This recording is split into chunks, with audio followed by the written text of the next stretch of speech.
Well, thank you, Nathaniel, and thanks to all the organizers of the Buckley program. This is an immensely encouraging development for Yale. Yale does need to be broader than it is, and it's a delight to see so many of you here tonight. My job is to introduce someone who is arguably the most difficult person in the world to introduce, because what do you say about Henry Kissinger? If there's anybody in the world who deserves a lengthy introduction, it's Henry. But Henry is not going to get a lengthy introduction from me tonight. And that's partly because, as he would be the first to say, we're here to celebrate Bill Buckley. But it's also because I recently learned something about the pitfalls of long introductions. Last year I was introducing my friend and grand strategy colleague, Charlie Hill, who was talking about his new book. And I did what I thought was an appropriate introduction. It was only about 5 minutes or so, but when I finished, Charlie took the podium to deliver his lecture, and he looked around sadly, and he sighed, and he said, "In the time remaining to us." But partly also, because of course, everybody in this room knows a great deal about Henry Kissinger. There's not much that I could add to what you already know, except for maybe one thing, which you may not know, and so let me focus on that. And that is that Henry Kissinger, to our great delight and pleasure, has recently become a Yalie. As you may know,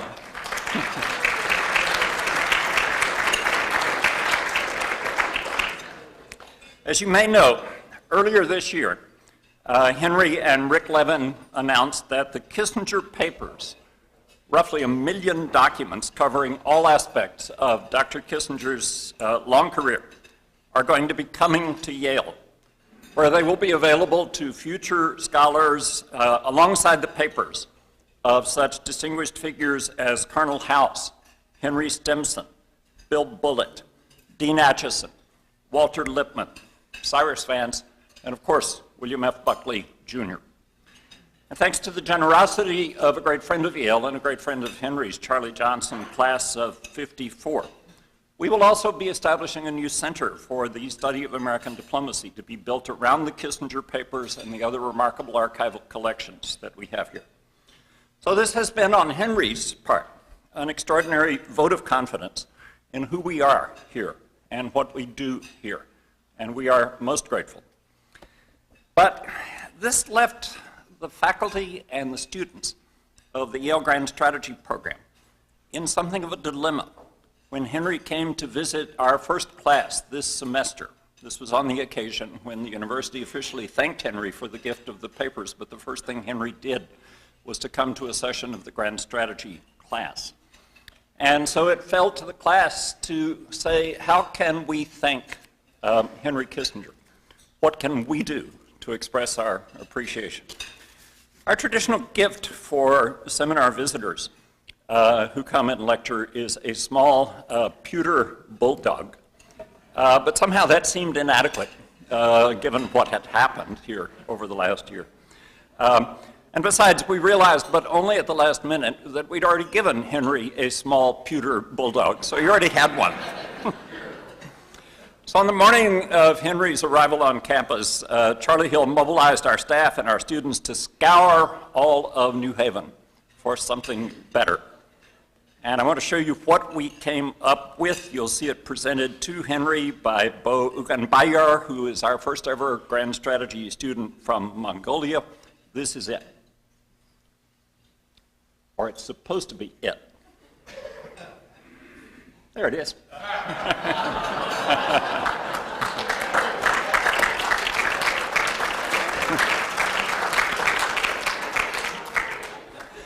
Now, I think this was a good choice, because after Rick Levin's dinner that evening for the Kissingers, as they were getting into their car to go back, Charlie Hill noticed, curiously, that Nancy was in the front seat and Henry was in the back seat, sitting next to handsome Dan. And Charlie said, "Be sure to strap him in." And so the car drove off into the night with Henry affectionately stroking his new safely seat belted canine companion. I like to think that Bill Buckley would have approved of this. Dr. Kissinger.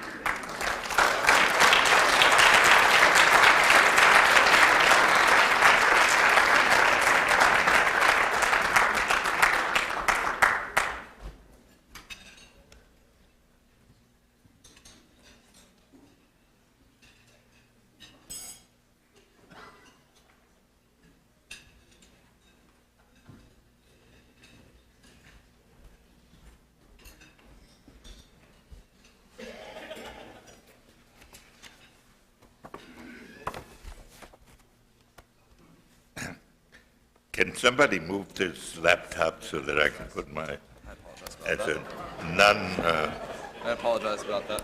Mr. Secretary.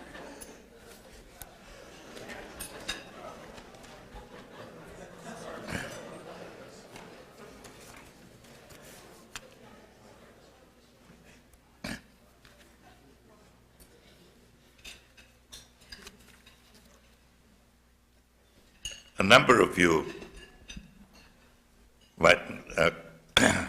in the cocktail period and while sitting down said, how was your relationship to Bill Buckley during the period of détente? And others said, how did you manage your relationship with Bill Buckley when the National Review did not express itself about me with the commitment my mother felt?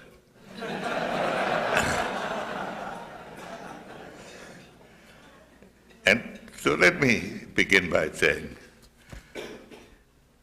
my relationship to Bill Buckley was a sort of miraculous aspect of my life. We became close, devoted friends, and it never changed. And there was never any doubt. And there was never any period of not believing in each other. That is a fact of life. Maybe Jim and Priscilla will modify it, but that is my recollection.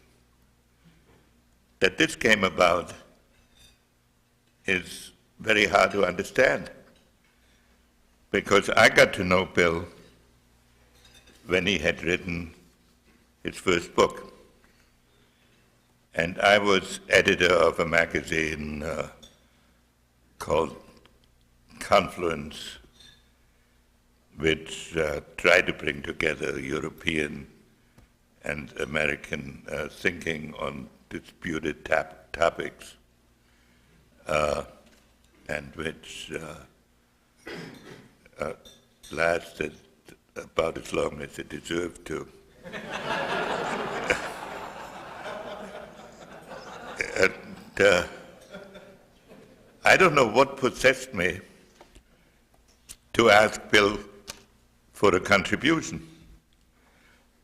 I had never heard the point of view that he had represented in God and Man at Yale in any of the circles in which I moved at Harvard.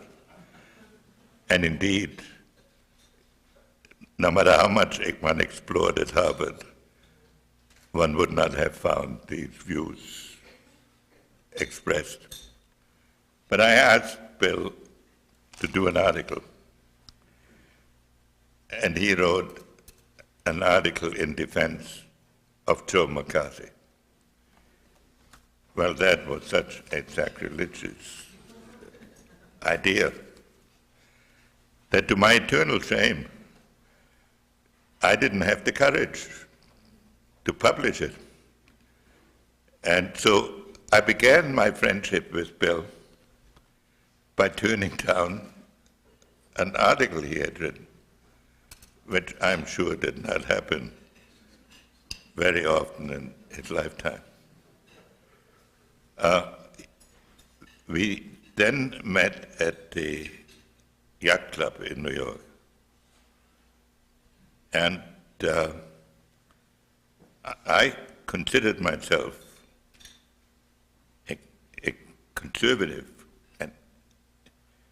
but I had never seen the views expressed as Bill did. And when I said to Bill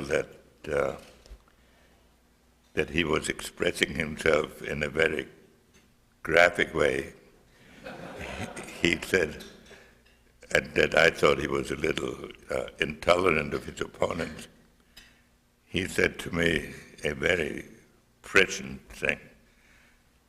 He said, wait till your Harvard colleagues catch on to you, and you'll see what intolerance will be.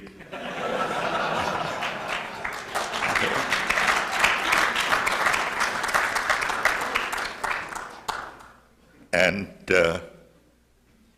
it was one of the many predictions he made, which turned out to be correct. How it happened that out of this beginning developed the kind of friendship that characterized both our lives and importantly sustained mine, for that I have no real explanation.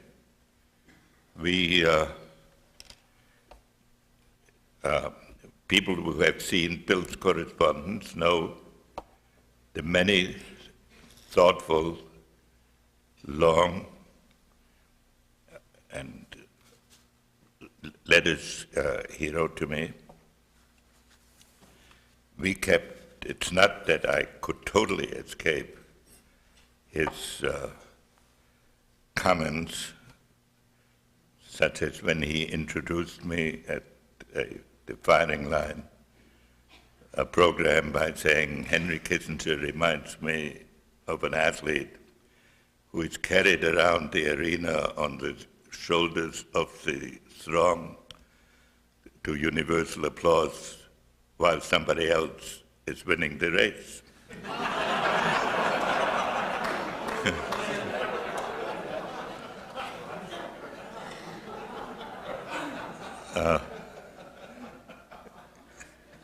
I retaliated a few years later when the Reagan administration had offered to give up all our nuclear weapons, to the extreme dismay of Margaret Thatcher. I wrote him to his birthday a note that said, now that détente has become the hardline policy, what are you and I going to argue about? And that note was actually, it was a handwritten note, was on Bill's desk, framed when he died.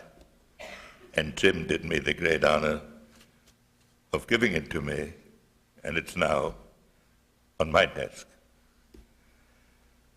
So I have really no explanation for how this relationship evolved, other than the largeness of Bill's soul. But I would add to it also some considerations that not all of you will necessarily agree with, which is that I always believed that Bill's notion of conservatism and my notion of conservatism were very close to each other.